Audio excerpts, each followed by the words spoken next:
Welcome to the deep dive. Today we're jumping into a really interesting comparison. Mm-hmm.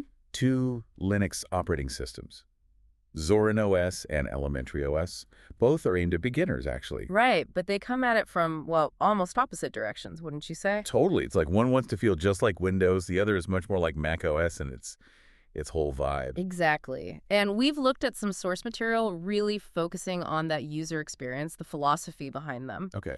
And what's really key for you, the listener, to grasp is how their underlying tech, specifically the desktop environment, shapes everything right from the start. Okay, let's start with Zorin OS then. Their whole thing seems to be making the switch less scary, yeah.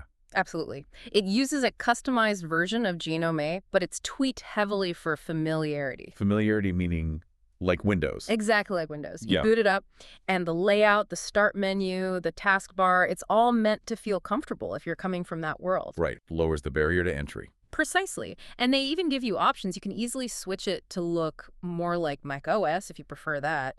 So it's pretty flexible for someone switching over. Okay, so that's Zorin.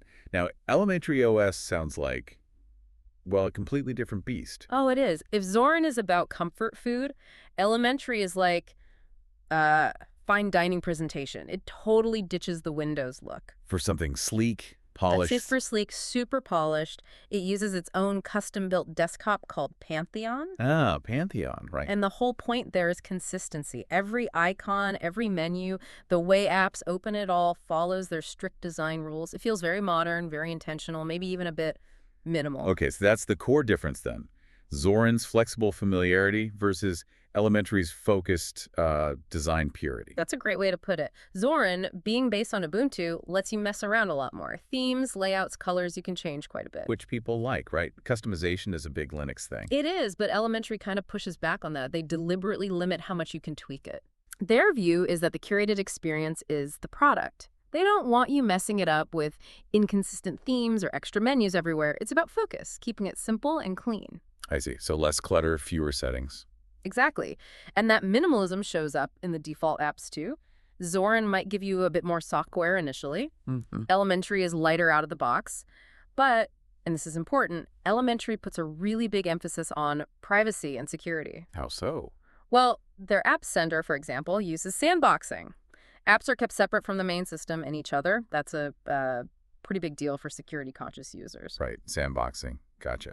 So who are these actually for then, if you had to choose? Well, Zorin OS is pretty clear, right? It's almost perfect for anyone leaving Windows. It's Yeah. friendly, it's flexible, it just works. And you mentioned something about older computers. Oh yeah, that's a huge plus for Zorin. They have a light version.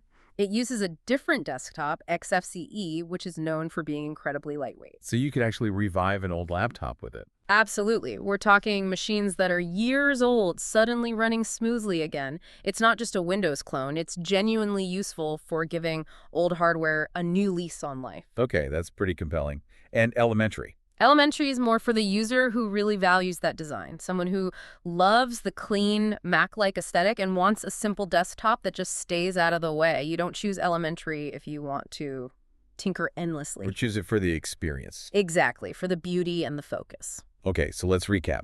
Zorin, familiarity, especially for Windows users. Flexibility, great for older hardware with Zorin Lite. Mm-hmm. Elementary, beautiful, minimal design, consistency, focus on privacy and security, maybe less flexible. That nails it. Zorin is the practical switcher's friend. Elementary is the design purist's choice. Right. So that Zorin Lite detail about reviving old hardware, Yeah. that got me thinking. Uh-huh. We want to leave you, the listener, with this thought. What old tech do you have gathering dust somewhere?